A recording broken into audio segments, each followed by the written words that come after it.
Bon matin, bonjour, bonne matinée, bon après-midi. Bonsoir, mes salutations et bienvenue dans ce nouveau monologue. Voilà,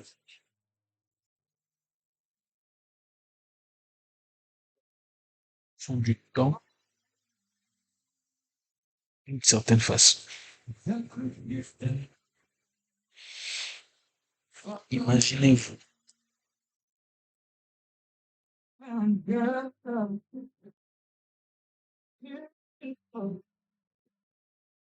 vous êtes étudiant, on vous demande en un nombre précis de mots, par exemple 500 mots, de disserter sur un sujet. Vous réfléchissez, essayez de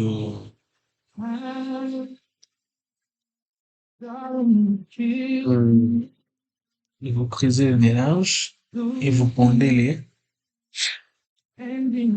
les idées et ça fait, ça passe le cap. La question est de savoir ce que vous avez produit à cet instant. C'est quelque chose d'unique ou est-ce que c'est quelque chose que vous auriez pu refaire avant? En quoi, en fait, la notion de l'instant est intéressante et notamment par rapport à ce qui est de l'ordre de l'écriture.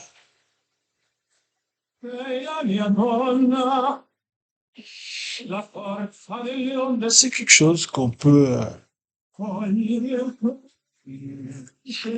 lier avec l'imprimerie.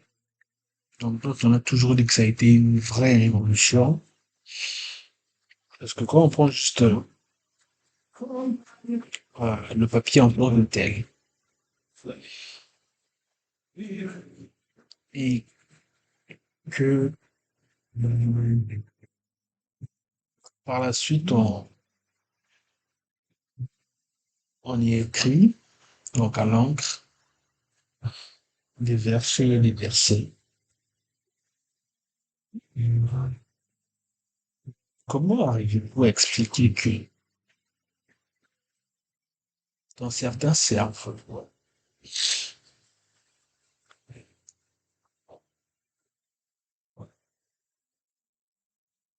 il n'y a pas généralement beaucoup de gens qui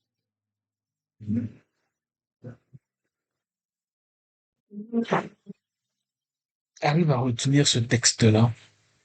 Et le pour revenir à mon exemple de début, c'est est-ce qu'on se dit, est-ce que ce que on arrive à projeter, donc à rédiger par soi-même, c'est quelque chose qui provient réellement de notre esprit, ou c'est quelque chose qui circule et que capter. On arrive à capter grâce à ce qu'on a toujours su précédemment. Vous voyez la différence? Parce que il est toujours curieux de voir cette distribution normale des codes. Que il y a entre un certain nombre d'étudiants qui font le même exercice.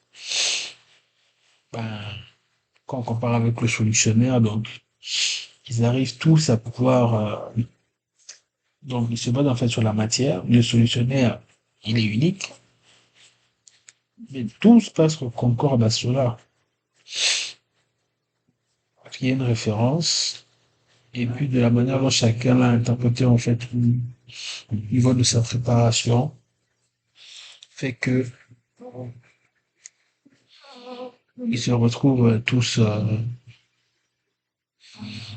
dans ce chapeau-là. Donc,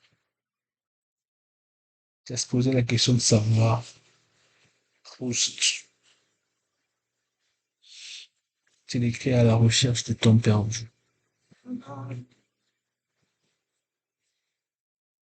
Le volume qui lui donne,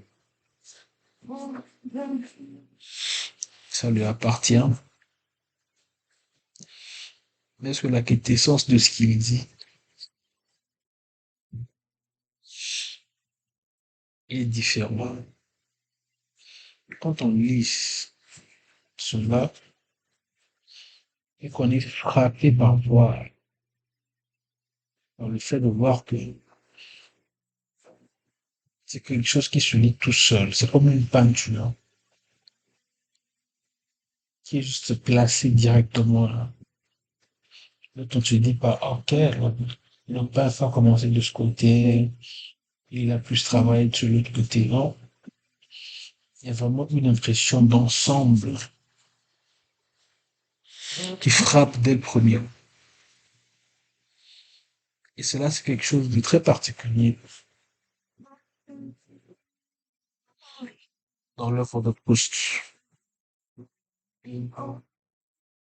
Et l'exercice que je prête à ça, d'ailleurs, c'est la poésie. Quand on prend, par exemple, le cas de Baudelaire et qu'on lit ses vers, le sens nous importe peu. Et c'est ça qui est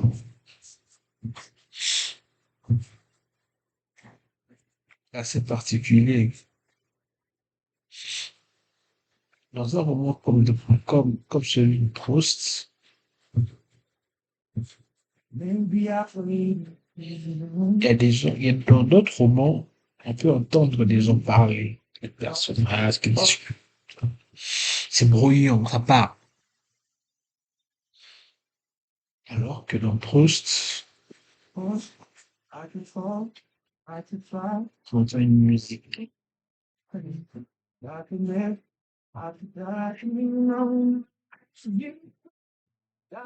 Et ainsi Baudelaire, dans sa quête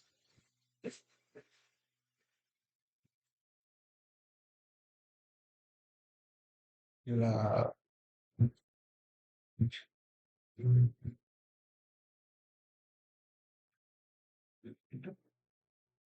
de l'Alexandrin parfait,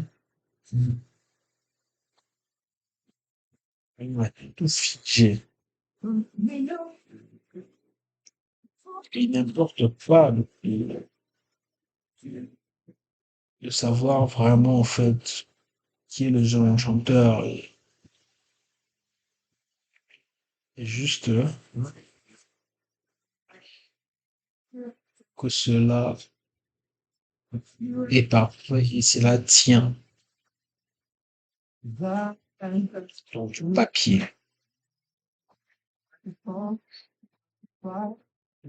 Et vraiment, voilà. Les autres romans peuvent être réussis et peuvent être amenés à visualiser, à voir, imaginer le développement des personnages.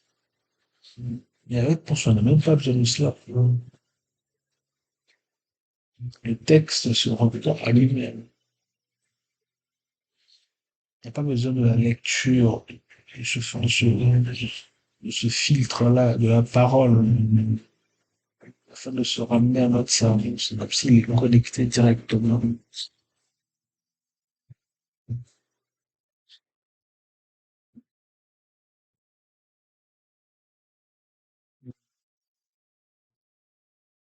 Il faut se poser donc comme quelque chose, comme le disait un auteur, cristallise, on arrive à cristalliser quelque chose dans un recueil, dans quelques pages.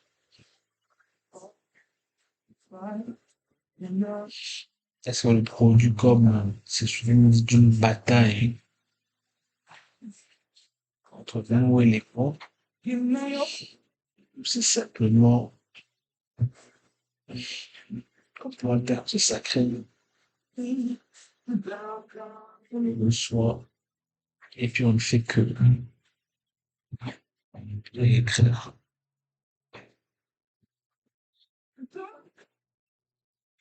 juste partager cela par rapport à la notion du temps. Je vous dis de votre écoute. Je vous dis à la prochaine. Portez-vous bien.